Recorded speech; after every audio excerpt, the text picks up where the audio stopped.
So I made the risky decision last night to attend the Bulls game in San Francisco against the Warriors, knowing full well that I'm probably going to be watching a blowout, especially after their prior game against the Kings was any indication of how this team was going to play. It's going to be even worse against the Golden State Warriors. Yes, even without Steph Curry in the lineup for the Warriors. And boy, was I wrong. Because it was actually one of the most entertaining games I've seen live anyway in quite some time. And look, I know we're all hoping for losses because that's the only thing we can do at this point from here on out for the rest of the season. I get it. I know winning meaningless games like this hurts the tank. Although, if there's any bright side of the Bulls actually winning last night, a Warriors loss is better for the Blazers' chances of making the playoffs, which means the Bulls would get their pick. But yes, look, I get it. A win like this hurts the tank. And I hate that we're in the position that we're in where it's preferred to see this team lose than win. However, as a diehard fan of this team for 3 decades now, I still enjoy seeing this team win, especially when I'm at the game live and in person, and also seeing all the smug Warriors fans' faces who just started watching basketball in 2015 turn angry. I definitely cheered. I definitely was rooting for a win. I don't care. And look, I get that losses are important right now. I get that the goal is to increase your odds on the draft lottery as much as possible. But as I've said so many times, so much so that I feel like people are going to start muting me because of it, nothing is guaranteed in just hoping to get a top draft pick. And even when you do get lucky and get a top pick, that isn't even guaranteed. That said pick is actually going to turn into a superstar or some franchise-changing player. Work with what you have, not with what you could have.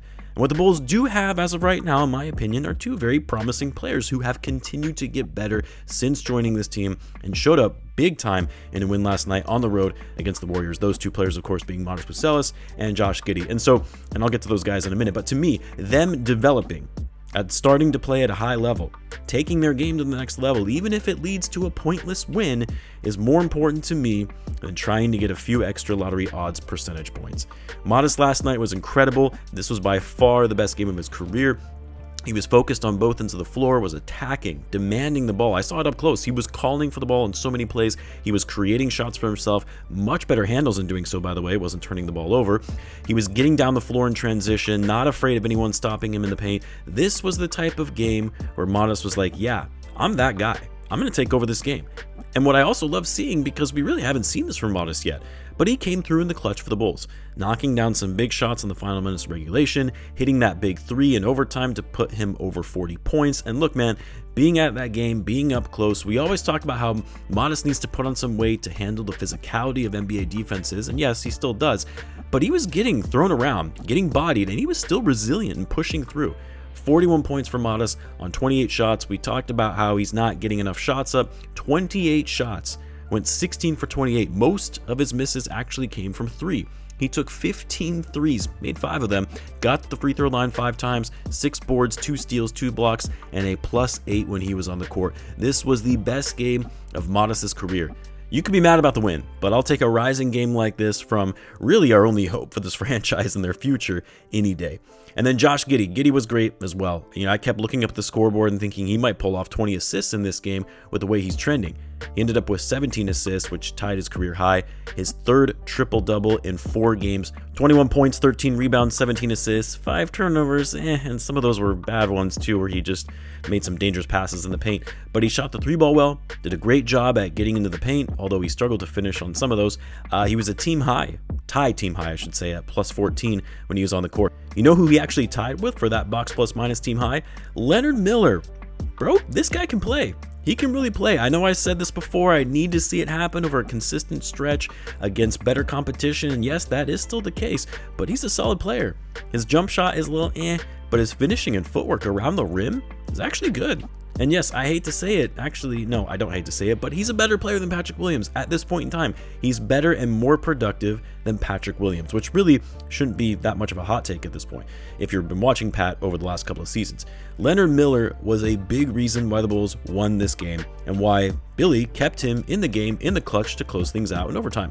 He had some big time offensive rebounds to get the Bulls second chance opportunities. He had 6 offensive rebounds in total last night, a lot of putbacks. He was active on defense and protecting the paint to deter shots. Again, I need to see it over a longer period of time, but he's trending to be a solid rotational player that the Bulls might actually be able to work with. Miller finished the game with 17 points, 11 rebounds on 8 for 16 shooting, putting in 38 minutes, and then Trey Jones, man, I mean, down the stretch, the Bulls were really going with Jones, Giddey, Modest, Jalen Smith, and Miller. Those were the guys. Those were the guys that they trusted in this game. And if there was anyone that you would say is going to hurt the Bulls' chances at getting a top pick, if there's anyone that's going to hurt the tank, it's going to be Trey Jones, because he's always going to play better than you expect. And he's going to play hard. He's going to hustle. He's going to fight every night. Great game for Jones, 22 points on 10 for 18 shooting, 4 rebounds and 5 assists. Some of his finishes over the Warriors' bigs in the paint were insane. What's crazy is the Bulls did all of this, winning this game. Colin Sexton, Isaac Okoro were scratches for this game. And then, of course, no Simons, no Ivy, but they played still some of the best basketball that we've seen as a roster post-trade deadline. Bulls only had 14 turnovers even with this game going into overtime. They did a great job taking care of the basketball. They weren't relying on the three-point shot, but rather going inside more and exposing the Warriors' weak interior defense. They outworked the Dubs on the glass. 64 rebounds for the Bulls, 4 guys in double figures in rebounds. And here we were worried about, how this team doesn't have enough size in the roster, which they still don't get me wrong, still too many guards. But 64 rebounds compared to the Warriors' 49, and Porzingis played last night. 20 offensive rebounds in total, which I believe was a season high in offensive boards for the Bulls, who are not a great offensive rebounding team. 64 points in the paint to the Warriors' 44, the complete opposite of what the Bulls did the other night against the Kings. Now, the negative take on this game, really my only negative perspective coming out of this one.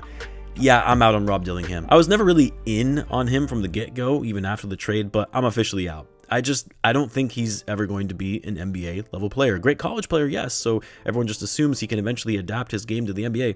Nah, I don't see it.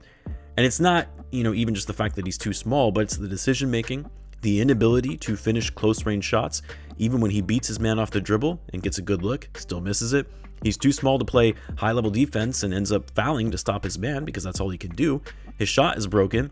He's a little too out of control when he's handling the ball. Great handles, but he doesn't really know what to do with it and gets himself into tough situations. Yeah, I'm out. I don't think the Bulls have something here.